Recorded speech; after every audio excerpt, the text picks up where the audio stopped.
Hello, how are you? It's so lovely to see you. Now, can you remember who we've been talking about the last few weeks? Yep, that's right, Joshua. So we've been following the story of Joshua and the Israelites after Moses died.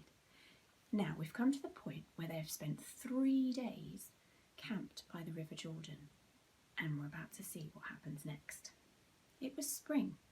The snows had melted on the mountains in the north, and the River Jordan overflowed its banks. The people of Israel prepared to cross the river. There was no bridge and no ford, but God had told them that this was the day when they must go across. I'm going to stop it just there. When you think of this river, don't imagine the stream in Hewden Park or even the dike in the park on the Rye or the river at Marlow. This was a river full of water, rushing, full of the snow that had just melted. It was overflowing, it was violent. This was a bit of a scary thing, really. And the priests were in front, not engineers or builders or adventurers, but priests with the special box that held God's laws. Now, what was this special box? It was called the Ark of the Covenant, and it was where God was present with them. So that's what you need to think of. It was symbolising God being present with them. And the people watched to see what would happen. And they could see really well because God had told Joshua that they needed to be 1,000 feet. That's quite a long way behind the ark. So that partly because it was God's presence and it was holy, but also so that they could be really far away so that everyone could see the miracle of the river parting. As they stepped into the river, hello, sorry, I thought I'd butt in on my own story because there's something I thought could maybe do with a little bit more explanation, and that is faith. Faith is trusting and doing something out of trust when you don't know what the result will be, which is exactly what the Israelites were doing with Joshua trying to cross the river. So I thought I'd give you a little example of a test of faith for me. I've been told, I've got a glass of water here, and I've been told that if I put this piece of paper on top of this glass of water and I turn it over, the water won't come out. The piece of paper will stick to the glass and my table won't get wet. Shall we see? I'm a little bit worried because I don't really want to have to mop the whole floor and wipe everything up all over again. But I do trust the person who told me that this would work.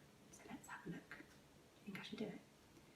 Let's see, so full glass of water, normal paper. Let's see, we're going to turn it over. We're going to hold it nice and flat. Look at that! Wow! Look at that!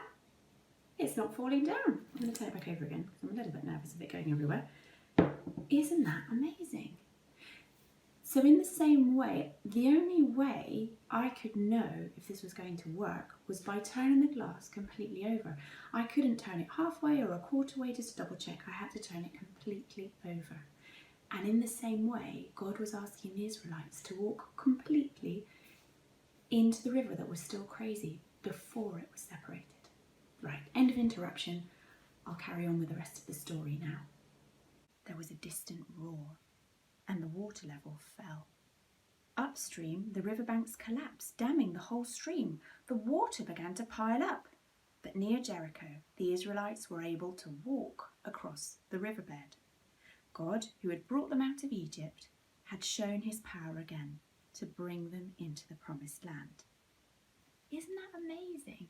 So you had all these people looking at this crazy river they were being asked to cross, and the Ark of the Covenant with the priests walked through the river. It parted. They had to get their feet probably a little bit wet. They had to step out in faith. They had to say, we believe that God's told us through Joshua to go through the river.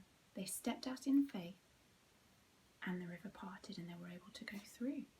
Now sometimes there's things in our lives that seem like a bit of an obstacle, that seem hard to do, but we know what God's asked us to do, and sometimes he asks us to step out in faith without knowing the result. But you know what? We don't have to be afraid.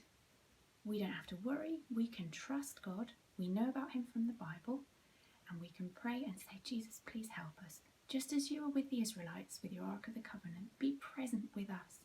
Help us. And because Jesus lives in our hearts, that's a lot easier than just having to have the priests have a box with God in it. So remember that this week. If you have impossible obstacles you need to go through, remember that God is with you and that sometimes He will ask you to step out in faith and do things where you don't know what the result's going to be. But He loves you and He's with you and He'll help you. Bye.